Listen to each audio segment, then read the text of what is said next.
Good morning everyone, welcome back to Priyan কাট। কেমন আছো তোমরা সবাই? আশা করি সবাই খুব ভালো আছো, আমিও খুব ভালো আছি। আজকে মঙ্গলবার আর সকালবেলা আমি আর দিদি কিয়ানকে নিয়ে বেরিয়ে পড়েছি একটু বাজার করতে যাব। প্রথমত যাব মাছের বাজার, তারপর যাব একটু জলখাবারের কিছু কিনতে। তো আমরা এখান থেকে মোটামুটি 2 থেকে 3 মিনিটের রাস্তা এখানে চলে এসেছি। এখানে ছিল গলদা চিংড়ি, বাগদা চিংড়ি, পমপ্লেট, পাবদা, রুই, কাতলা, আরও অনেক ভ্যারাইটিস। ইলিশ মাছও ছিল, কিন্তু আমি বললাম দিদি ইলিশ মাছ কাল খেয়েছি, আজ আর খাবো না, আজকে পাবদাটাই খাই। দিদি পাবদা মাছটা খুব সুন্দরভাবে রান্না করে আর খুব টেস্টি হয়, তো তার জন্য আমি দিদিকে বললাম যে পাবদাটাই খাবো। মাছের বাজার থেকে বেরিয়ে গেছি, এখন দিদি কিনছে এখানে একটু জলখাবার, ওই ছোলা বাটরা, ঘুগনি, ওই আর কি। আর আমরা এখানে দাঁড়িয়ে খাবো না, আমরা বাড়ি নিয়ে চলে যাব, বাড়িতে যেয়ে খাবো। কারণ কিয়ান আছে, সুন্দরভাবে খেতেও দেবে না, আর ওখানে গিয়ে সবাই মিলে একসাথেও খাবো। তো আমরা বাড়ি চলে এসেছি, বাড়ি এসে খাওয়া দাওয়া আমাদের জলখাবারটা হয়ে গেছে।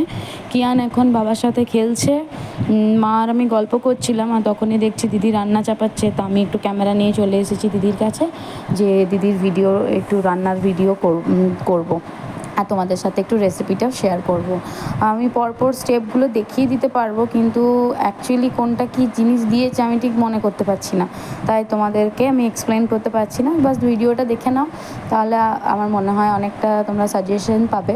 এখানে পাবদা মাছটা দিদি লেবু দিয়ে ভিজিয়ে রেখেছিলো, এটা আমি জিজ্ঞেস করলাম যে কেন, তো বললো যে সামুদ্রিক মাছের একটা গন্ধ আসে, তো সেই গন্ধটা যেন না আসে তার জন্য যদি লেবু দিয়ে ভিজিয়ে রাখা হয় তাহলে ওই গন্ধটা থাকবে না।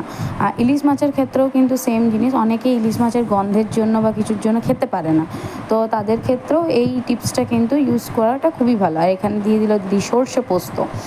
আমি এটাই জিজ্ঞেস করছিলাম দিদিকে যে এইগুলো রান্নাগুলো ভোজবাড়িতে যখন খাই বা কোথাও খাই, তখন মনে হয় কত কিছু না দিয়ে এই জিনিসগুলোকে বানানো হয়েছে, কিন্তু রান্নাগুলো যে এত সিম্পল মানে ভাবাই যায় না। জাস্ট কিছু অল্প একটু আইটেম দিয়েই কিন্তু এই রান্নাটা বানানো যায়।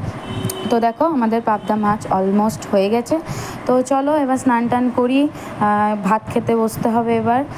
তারপর তাড়াতাড়ি রান্না হয়ে গেলে তাড়াতাড়ি খেয়ে নেওয়াটাই বেটার, আর এইসব মাছ একটু গরম গরম না হলে হয় না বলো।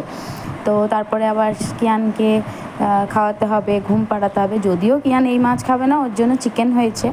তো কেমন লাগলো তোমাদের আজকের ভিডিওটা অবশ্যই আমাকে কমেন্ট করে জানাইও।